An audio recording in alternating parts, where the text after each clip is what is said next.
Hi, Professor. Yeah, hi Khalid. How are you? Good morning. I'm good. Professor, Good. I don't Yeah, see the attendance. you don't see what? Oh, I see it now. When I checked the discussion board, there was no attendance. Well, you were there, I mean, it opens Yeah, yeah. exactly at 1 p.m., so you Oh, were okay. probably there a Yeah, little earlier, I checked it. right? Yeah, I was early. Yeah. Well, Uh, let's see, how many people are, I have 6 people currently in the collaborate session, right? And then I uh-huh. have, let's see, in the discussion board, how many people do I have? Um, I have 5. Actually, I have 5 people in the discussion board. So that means at least one person here hasn't signed into the I discussion just board. I just put mine. Yeah, yeah, but we can Oh, check. Um, one more person is joining. 2 people are joining now. So um, and if you didn't sign into discussion board, please make sure you do because that's the only physical proof of your attendance. In other words, you need to validate. You don't want to invalidate your attendance, right? So uh-huh. then please. Yeah.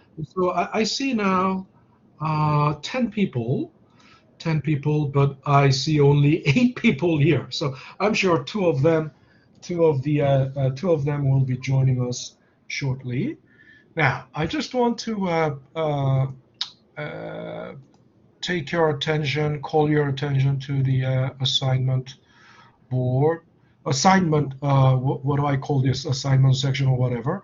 Now, the quiz one results, right, with Yeah. attendance as of October 12th, uh, was just posted. It has been posted, like it was posted earlier today. So if you download it, I have already downloaded it. Um, you will find this result. Okay, it's all, of course, listed by your student ID, right? It's only listed by your student ID. Um, so, I basically, make it, anonymous. Anonymity is very important for your own privacy. Now, uh, there are 2 things you have to pay attention to. Of course, we have only quiz one. Uh, 2 things that make up your, weighted average. Quiz one and your attendance and participation. And of course, this is, uh, pooled data from 4 sections. I have 4 sections, right? And then the total head count is 75. Total head count is 75.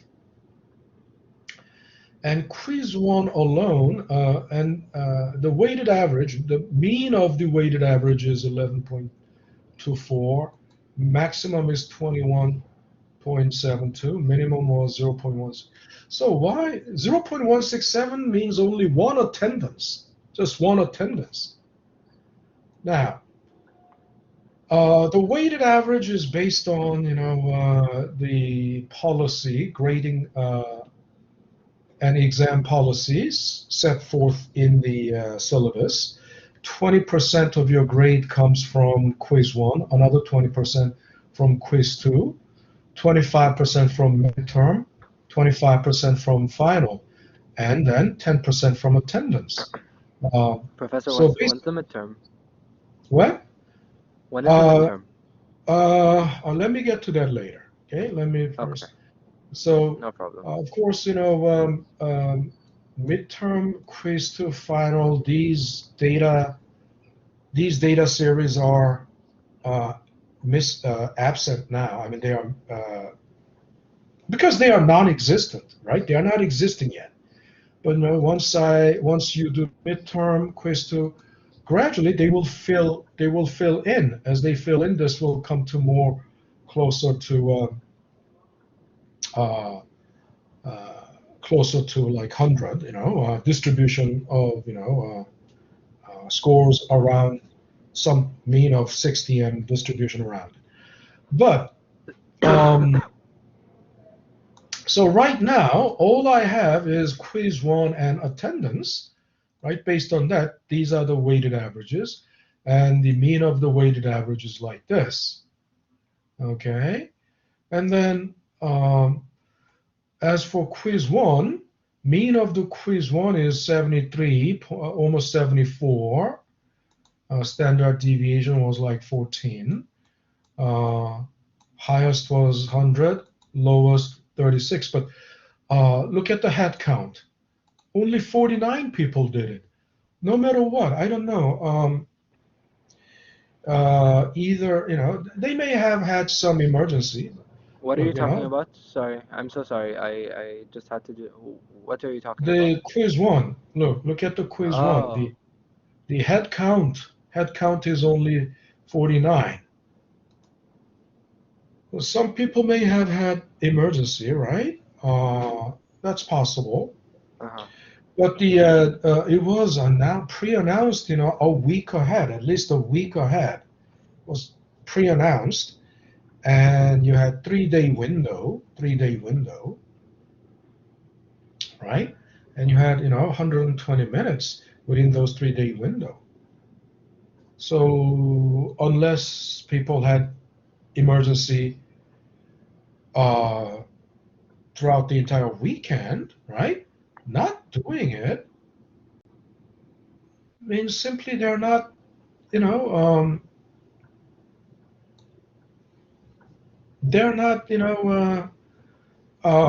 committed to. They're not committed to the, this class. And then, so the people that didn't submit the midterm, right? The head count is like 26, right? And then there are people who never attended. Look, attendance, zero, right? So these people, I don't know, they think probably they dropped out by not coming to class, but then you are still on the roster. These people are still on the roster, meaning that until they take a formal step, you must always take a formal and official procedure, right? Otherwise, in other words, you have to file, you have to file for withdrawal with the registrar. Otherwise, just stopping to come to class doesn't automatically withdraw you from class. These people are still on the roster but has zero attendance whatsoever, right? So anyway, that's the summary statistics of the first quiz. Now, midterm, as for the midterm will be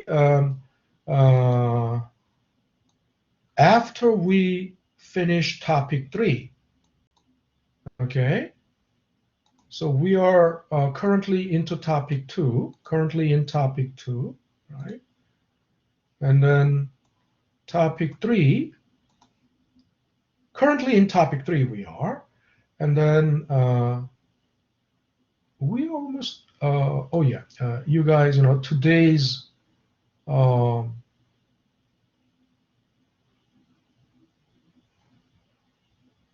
today's video, right? We've just, entered topic 3, and by October 27th, right, the last topic in topic 3 will be covered. Then week of October 25th, right, that weekend, 29 through 31, that weekend will be the window for midterm.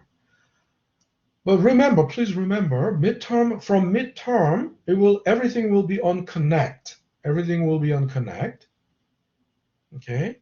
So you must have your own access code. Otherwise, you won't have any access to the midterm and quiz 2 and the final. Okay. And yeah, today's lecture. Yeah, topic 3, time value of money, single cash flow model, future value part 1 and 2. That's today's, well, anyway, so we gotta wrap up. We gotta really wrap up, the topic 2 that we are still, bogged down with. But I believe in our last class we talked, we wrapped up everything about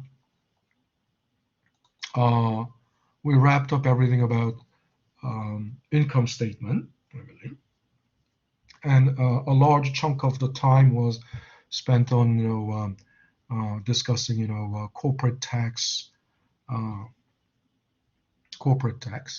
Now, so we need to move on to the balance sheet.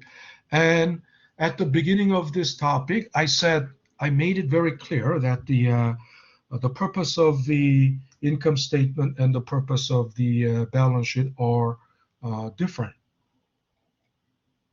And the purpose of the income statement is to describe or explain the process leading to profit, okay, which is called operating activity. Yeah. Remember, all businesses are engaged in 3 types of activities. The first one is operating activity. What's an operating activity? It's exactly from here to here. That's operating activity. In other words, all businesses, their operation is what? They must sell something, right? And then they have to subtract the expenses and arrive at operating income or operating profit or EBIT. That's the operating activity. That's why that's why it's called operating profit, right? Because that's the conclusion of the operating activity. Now, then the other 2 activities are investing activity and financing activities. Investing activity and financing activity are basically described. It is described in the balance sheet. Now, so the purpose of the balance sheet is describing or explaining the capital structure. And I just said, investing activity and financing activity is described in the balance sheet. But then suddenly what is the goal, the purpose of the balance sheet is capital structure. Then what happened to investing activity and financing activity? I said, balance sheet. Looking at the balance sheet, you can see. Balance sheet. You can see, that investing activity, and you can explain what is, the investing activity and what is the financing activity. But that's not the purpose. Purpose is, you can say describing, balance sheet, investing activity and financing activity is also the purpose of the balance sheet. But most of all, it's about capital structure. Some people may say, isn't it about, assets, describing the composition of assets and the composition of liabilities and equity? Yes, that's true. That's true. But before assets, before everything, um, before assets, there must be you must raise capital, right? You must raise capital.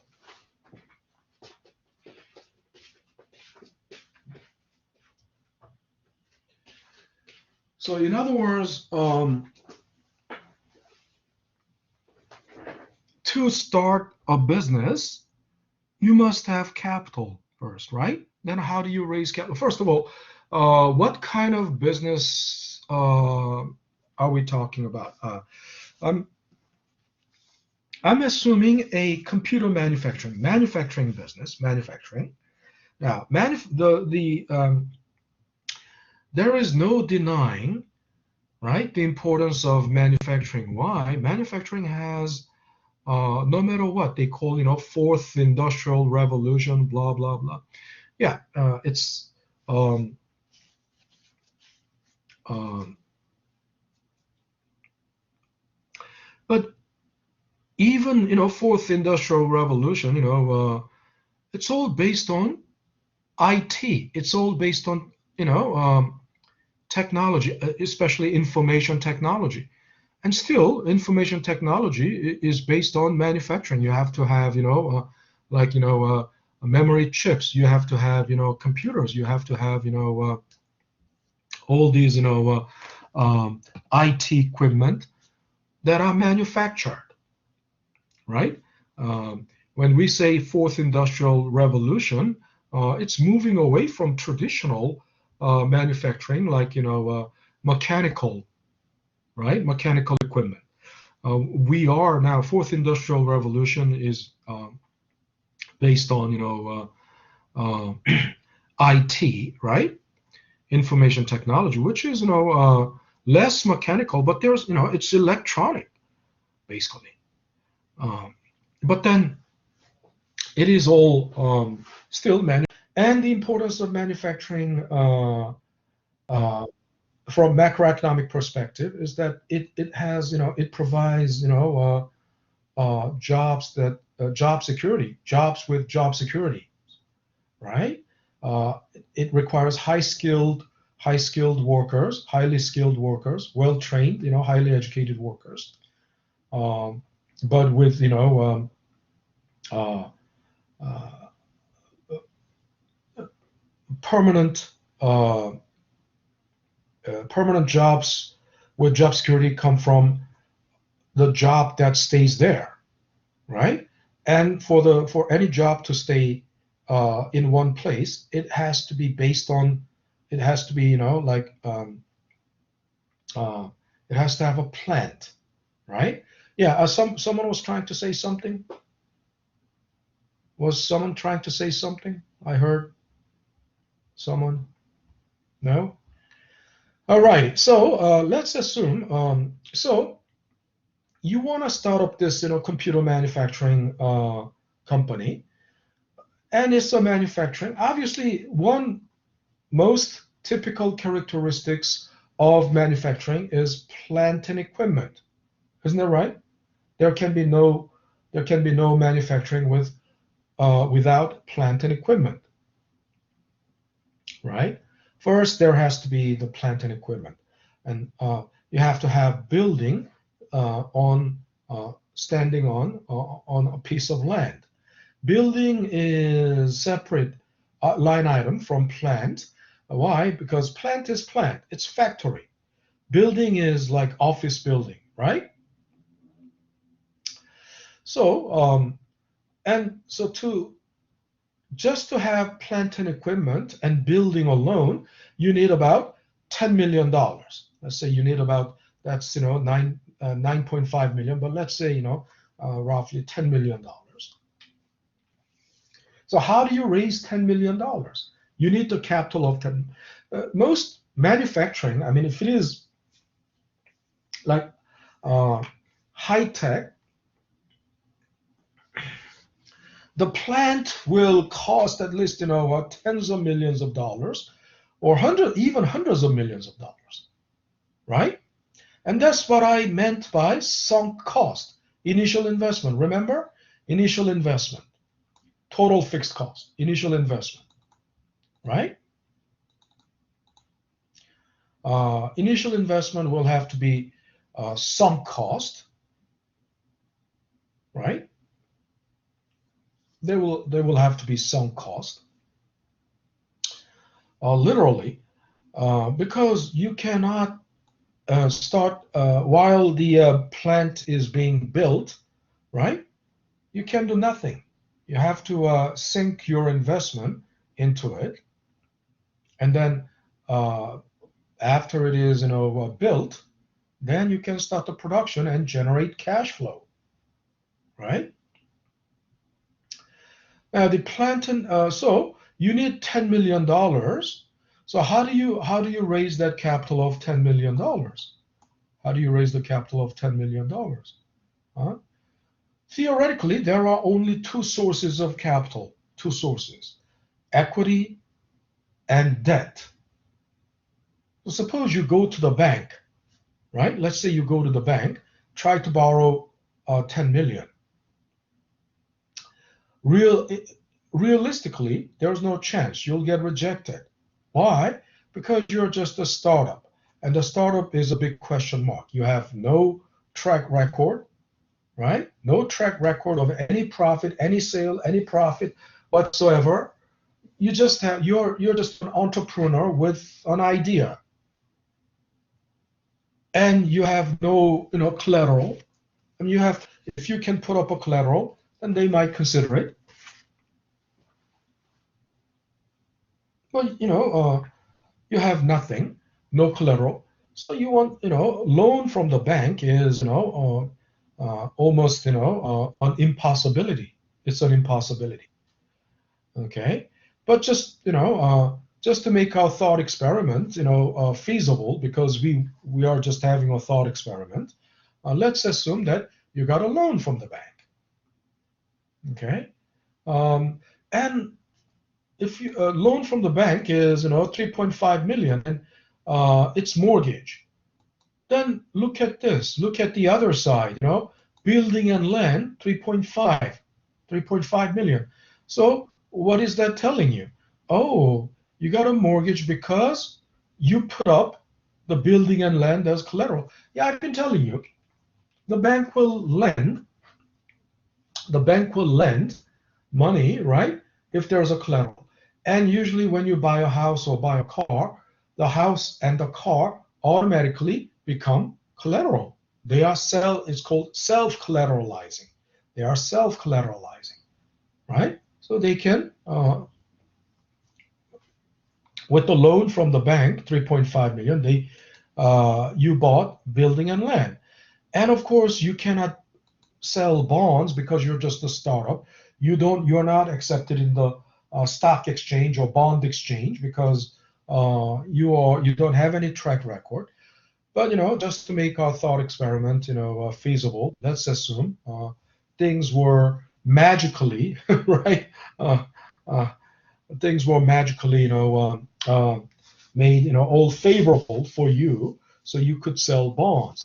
So you sold $2.25 million worth of bonds, but the plant and equipment alone is like 6 million. That alone cannot fund.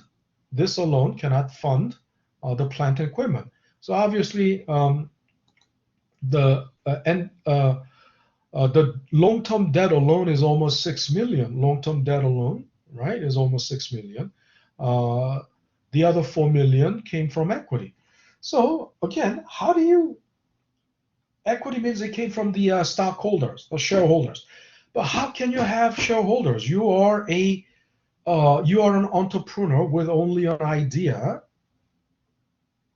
You may have technology, but only an idea. How do you find an investor or investors who would invest $4 million? So usually the way you do this is through venture capital. But how do you meet the venture capital? You meet the venture capital at conventions and trade fairs, right? So you set up a booth at a convention and you demonstrate your prototype, you demonstrate your product, you demonstrate your business model, you demonstrate your idea, right? In other words, a conventional trade fair is a venue where you pitch your business model, right? So, and the venture capitals, generally, they come to conventions, hunting for good, next big business idea, right? And if they find you with a huge potential, good potential, then they will invest. Okay. Again, venture capital is also called, angel investors. Um, Now, unlike the banks, right? Venture capitals, banks have, only finance professionals. Think about it. Banks uh, who evaluates your loan application? Who evaluates? I mean, those people who evaluate the loan applications are finance professionals, right? Oh, Was someone trying to say something? Was someone trying to say hello? something? Yes, Hmm? can you hear me? Yeah, Can yeah, you hear me? Khalid, go ahead. I Just was turn saying the up the people that volume validate. on your. Can you turn up the volume on your microphone? Just a little. No, no, I can't. I'm sorry. Oh, it's Uh, okay. But then speak up. Please speak up a okay, little bit. I'll try. Hmm. I was answering your question. The people that validate loans are bank workers. Yeah, yeah. Who Okay. are just finance professionals, right? Hmm. Yes. Of course, there are many levels. There will be many levels, right? Of course, there are people called, loan evaluators or loan mortgage evaluators. I mean, but they, at the lower level, they are not really, they just do the mechanical uh, checking. They just do the mechanical work. But as the case gets escalated, then as it gets escalated, it will be uh, taken to a higher level, and at a higher level, they are real, uh, finance professionals. But then, look, they are finance professionals. They cannot evaluate technology. You understand, right? They're not capable of evaluating economic potential or market potential of technology. Uh, but that's what venture capitals do. Venture capitals have not only finance professionals, but they have scientists and engineers. In other words, technology professionals too, who can evaluate the technology. So venture capitals, literally, they are called venture capitals because they don't mind taking they don't mind going on an adventure, taking the risk, right? So um, from the venture capital, you secured $4 million of investment, right? And at this point, practically, the venture capital is the largest shareholder in your company, right? So let's say you raised, 10 million, right, through debt and equity. So think about it. This is the source of capital. This is the source of your capital. You raised capital, $10 million through debt and equity, right?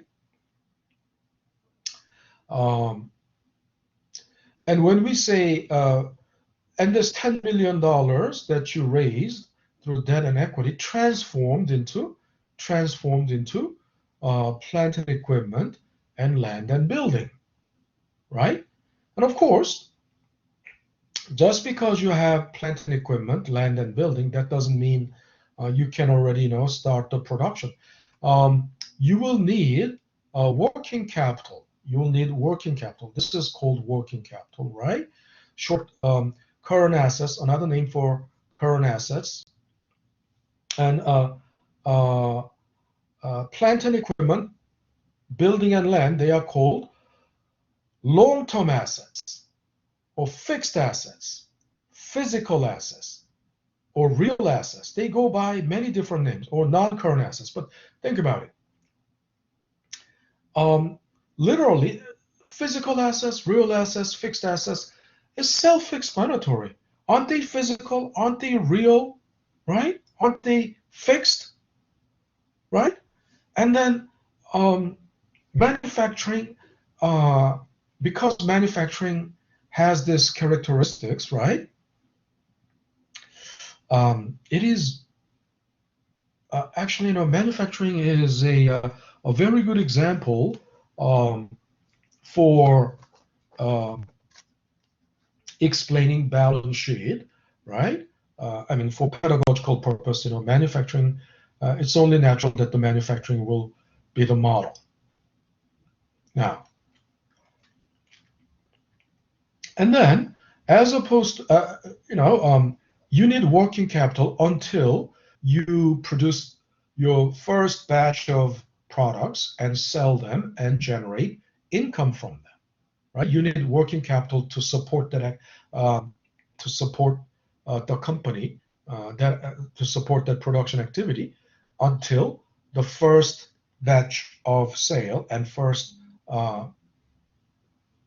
round of sale and first round of revenue.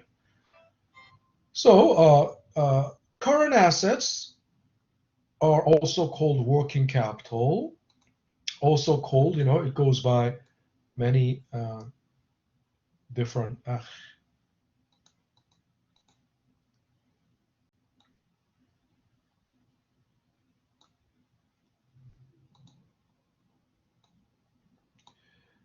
At least 3 different names: current assets, short-term assets, liquid assets, or financial assets, or working capital. Working capital. Okay.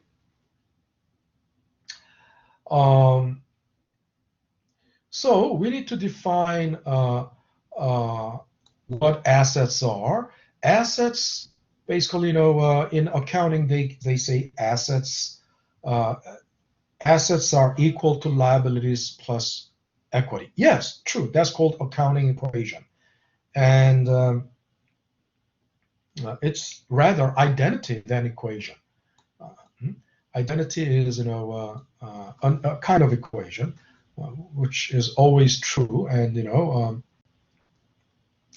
left-hand side, of course, all equations basically mean the left-hand side is equal to the right-hand side, and if that's one way to define assets, but that also shows left-hand side is assets, the right-hand side is liabilities and equity. In other words, debt and equity. But that means the right-hand side is the source of capital. Right? Debt and equity is the source of capital, and the left-hand side is the use of capital. In other words, they raised $10 million through debt and equity, and how it is held. It's held in the form of plant and equipment, building and land, and some of it, like let's say if it is $100,000, $10 million, about 9.9 million is plant and equipment, and then about $100,000 is working capital. In other words, 10 million turned into that. So liabilities and equity side is the source of capital. Assets are use of capital, how the capital raised is held, in what form they are held, right? capital raised is held in these forms, right? Makes sense? Now, again, then that's just, accounting equation or accounting identity. Um, but that hasn't defined, asset yet. Assets, in verbally, I mean. I don't like verbal definition, but this has to be defined verbally. Assets must have income generating power, right? Assets are something that generates income, right? In accounting, they may define assets as something that has monetary value, blah blah blah. Uh, yes, they all have monetary value, but just because it has monetary value, if it doesn't um, if it doesn't generate income, it's called a non-performing asset, and it has, as an asset, it has zero value as an asset. So assets are things that generate income, or that generate income, that has income generating power. Okay, so it sounds pretty much like, if you think about it, then it sounds, like the definition of capital. Remember, the definition of capital is means of production, something that produces something, right? And that means, mostly that means, a physical capital. And we are talking about these are physical assets of physical capital, if you think about it. Physical assets of physical capital. They are means of production, right? But then, are assets the same thing as capital? No, they aren't the same thing. Why? Capital means only long-term assets, in other words, long-term debt and equity. Only long-term debt and equity are called capital, right? Uh, so total assets may be 10 million, 10 total assets may be 10 million, but the total capital is not 10 million, because 10 million is including not only real assets and physical assets, but also it's including liquid assets, or working capital, right? That's total assets. And then total capital is only long-term debt and equity. Long-term debt and equity. That's total capital. Okay. Uh, so, and I said assets are things that generate income, right? That have, income generating power. So in a way, it's like, definition of capital.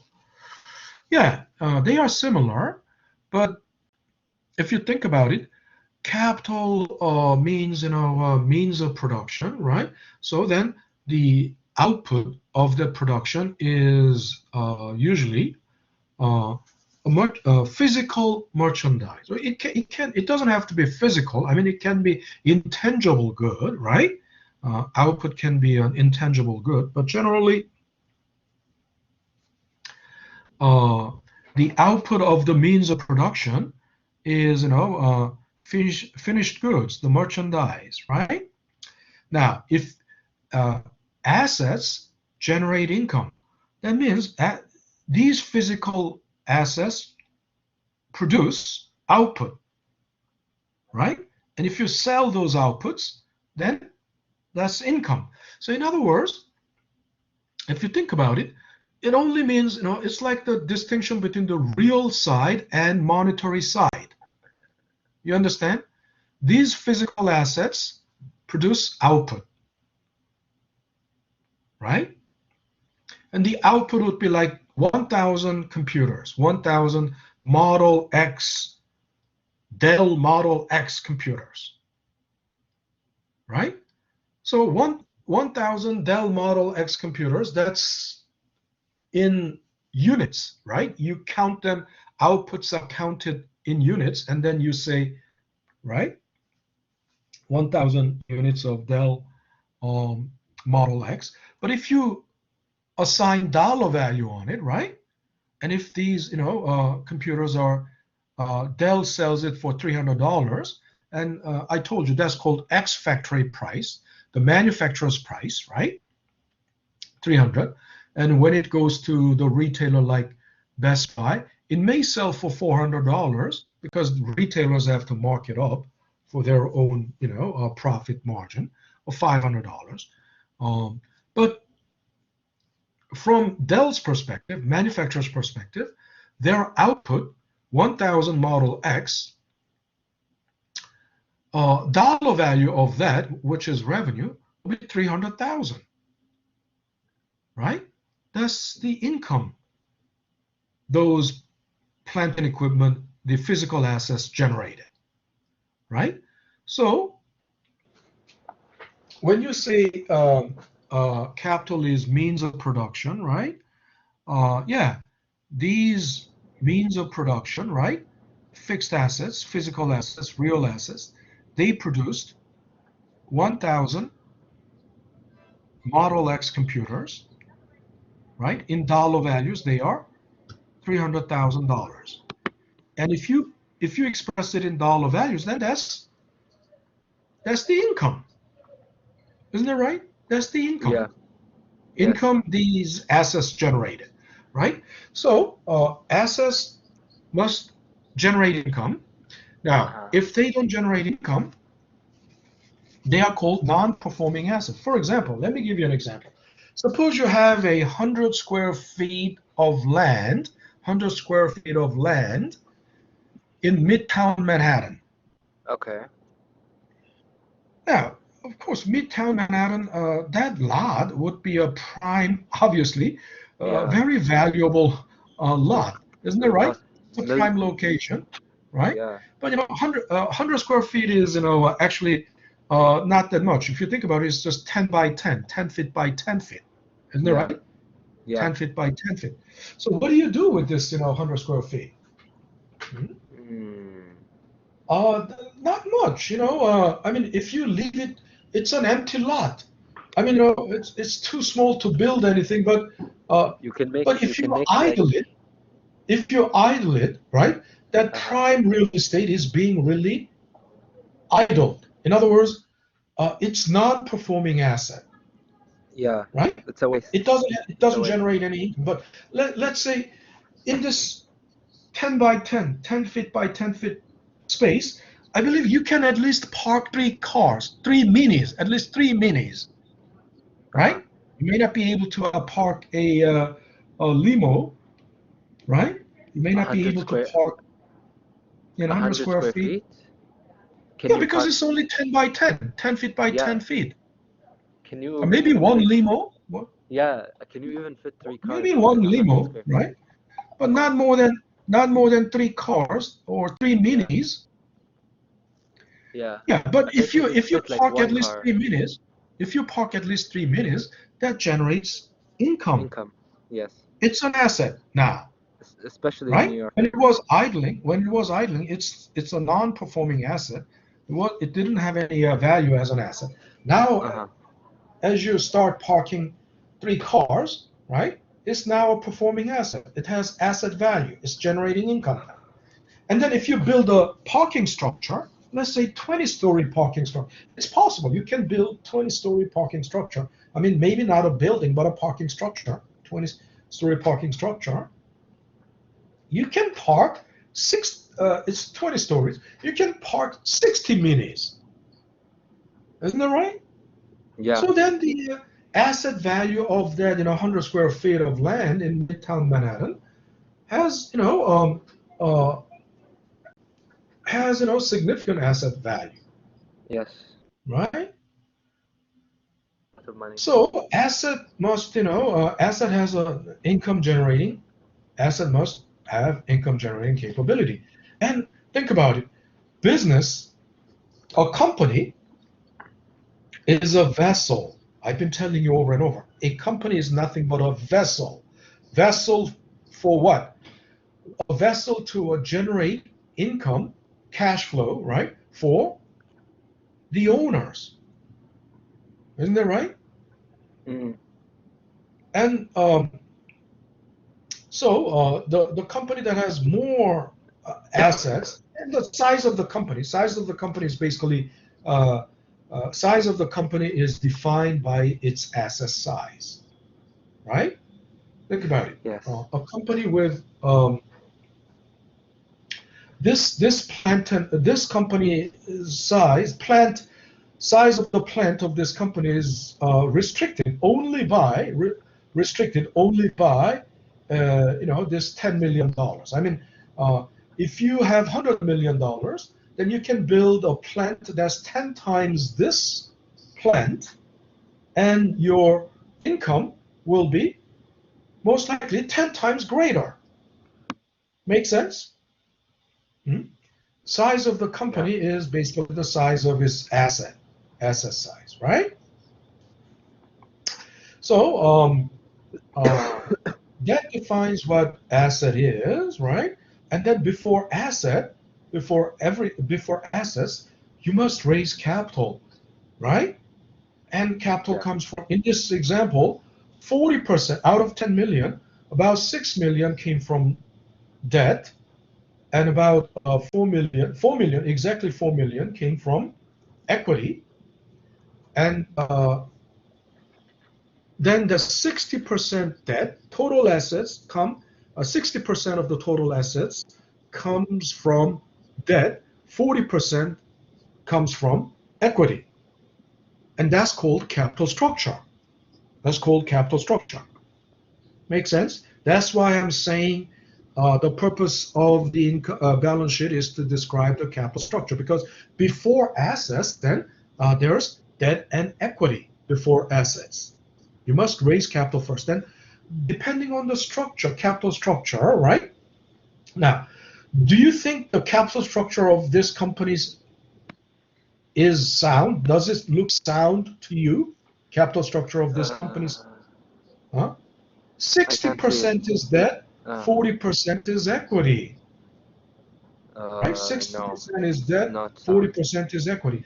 This is a very highly financially distressed company.